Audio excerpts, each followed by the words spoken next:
Hi, today we are going to be going over tutorial 8 in the VARS-TOOL package. This tutorial will cover the sensitivity analysis of an external model with a time series output. In this exercise, we will run VARS/G-VARS in the offline mode for time series outputs. This extends the previous exercise on tutorial 7, but with models that have time series outputs. Again, there are 3 steps.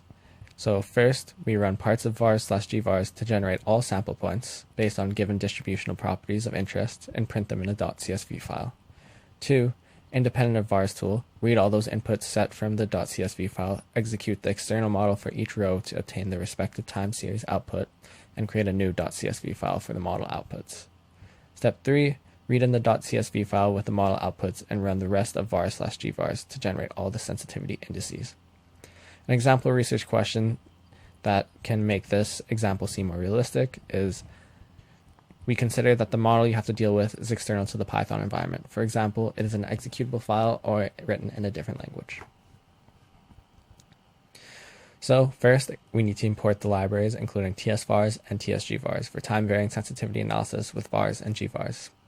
I've already run all of these cells below, but just to show you, you press Shift-Enter to run a cell, and a new number should pop up.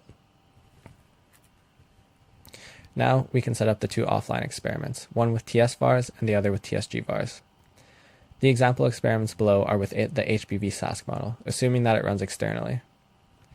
Experiment 1 is to demonstrate how to run TS-VARS, and experiment 2 is how to run TS-G-VARS. So with TS-VARS, as if you've watched the previous videos, you know you can fill in the parameters as desired.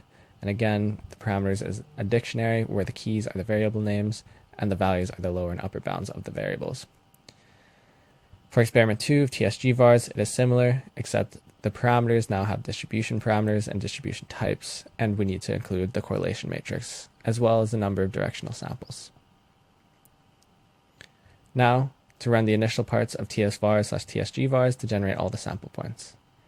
To do this, we use the generate star function as shown here, and then we put them into a CSV file using the .to_CSV function from pandas. Same thing for experiment 2. Now, for step 2, you can run your model externally.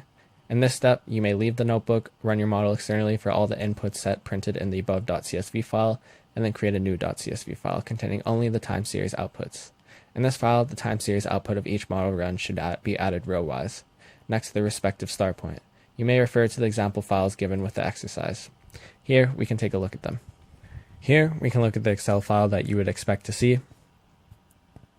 At the top, we have center, param, point that you should get from the generated start points.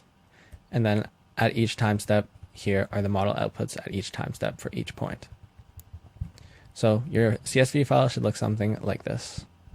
Now, let's go back to the notebook. Here, you can see when we read in our CSV file, it turns into this, and this is why we need to include the index call argument here as 0, 1, 2, so that the center and param columns do not get overlapped. Now the same thing is done for experiment 2. An important note is that after step 1, if you have restarted this notebook, you need to redefine the experiment above and regenerate the start points, step 1. This is to reload the experiment with all the data needed before running it in full. Just make sure not to change the experiment attributes and seed number. Here, I've run experiment 1 and experiment 2 as the loading bars are already complete. Now the results are ready, and we may generate plots already shown in exercises 5 and 6.